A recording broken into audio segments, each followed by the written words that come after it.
Les Cabotins, troupe théâtrale du CE du Technocentre Renaud de Guyancourt, vous présente Les Dramatiques.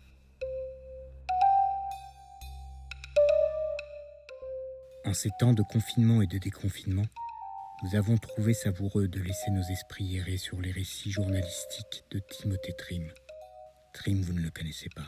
Au XIXe siècle, il y a un peu plus de 100 ans, même Victor Hugo se félicitait d'être cité par lui. Il était le journaliste le plus célèbre de France, tirant son petit journal à plus de 200 000 exemplaires. Ancien détective de Vidocq, grand aventurier, découvreur de Baudelaire et tant d'autres, il fut un œil extraordinaire, un œil épiant, contemplant et racontant. Il est vrai que cela nous replonge dans un esprit très 19e siècle, avec ses inflexions et réflexions légèrement surannées. Ce prisme nous semble fort intéressant pour scruter notre présent. Voici donc quelques-uns des récits de Timothée Trim, tirés du recueil « Spectacle vu de ma fenêtre ».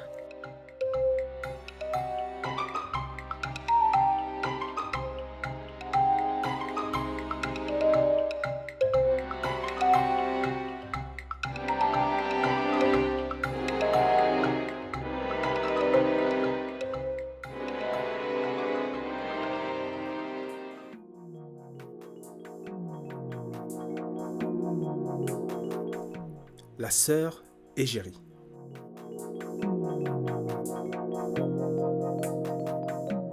Je n'ai pas renoncé, cher lecteur, à vous raconter, quand l'actualité fera défaut, quelques vieilles histoires à laquelle les années n'ont pas nui et qui portent avec elles son utile enseignement.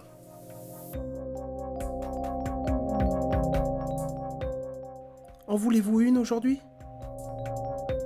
Celle de sœur Égérie, d'une originale qui fit un testament bizarre. Je vous vois déjà intéressé par ce début, et je commence comme si vous m'en aviez donné la permission.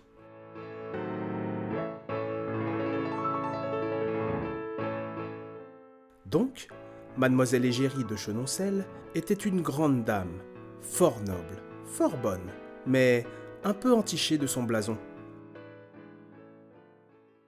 Elle avait 3 sœurs. Les 2 aînées avaient épousé des marquis et des comtes. Il n'y a pas de mal à cela.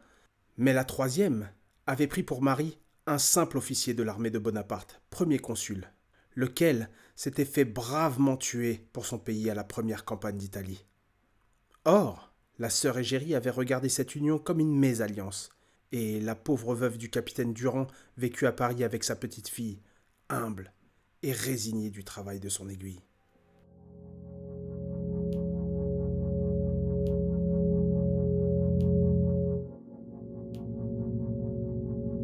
Un beau jour, elle reçut une lettre d'un notaire de la chaussée d'Antin. Sœur Égérie était morte, et on appelait tous ses parents pour assister à l'ouverture du testament.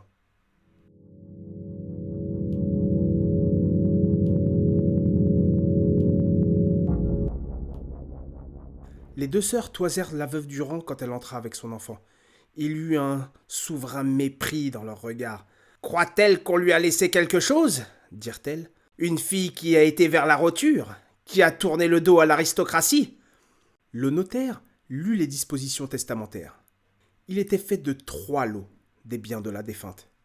Ses biens en terre, qui montaient à 100 000 francs, ses meubles, bijoux, argent comptant, qui s'élevaient à une somme presque égale, d'après l'inventaire, et son livre d'heures, un humble paroissien romain, relié en chagrin et fermé par une agrafe d'argent.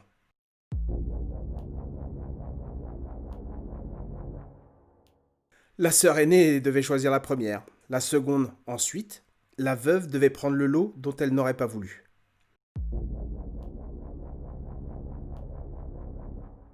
L'aînée n'eut pas d'hésitation, elle prit les biens immobiliers. La seconde déclara sans indécision qu'elle s'emparait des meubles, joyaux et fonds de caisse. « Toi, ma sœur !» exclamèrent-elles ensuite en chœur, narguant la veuve. « Tu auras le bréviaire pour te consoler dans la dévotion de ton mauvais lot. » Sœur Égérie, en te laissant choisir la dernière, n'était point sotte.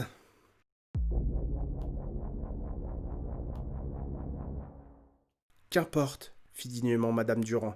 Ma sœur, au lit de mort, a pensé à moi. Son souvenir m'est précieux, quelle qu'en soit la valeur.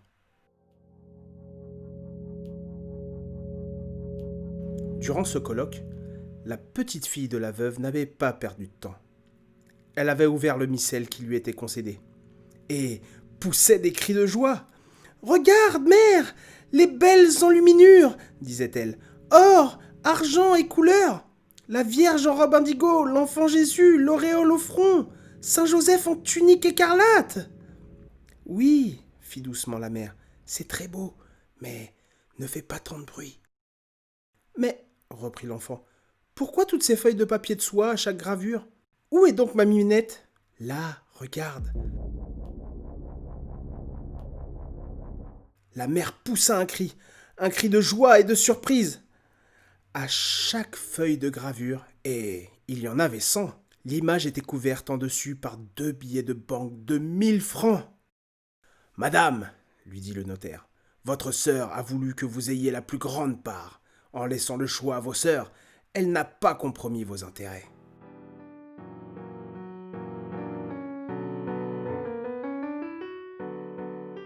La mère a élevé sa fille et l'a mariée heureusement, en lui donnant pour dot cette petite fortune cachée sous un modeste livre d'heures.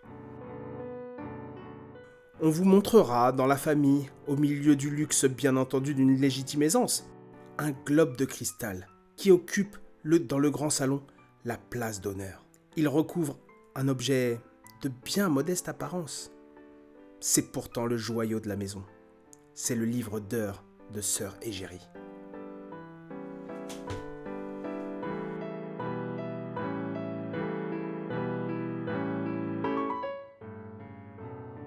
C'était La Sœur Égérie de Timothée Trim, narration de Jérôme Mantoux, musique de SHS, réalisation de Godefroy Segal pour la troupe des Techno-Cabotins.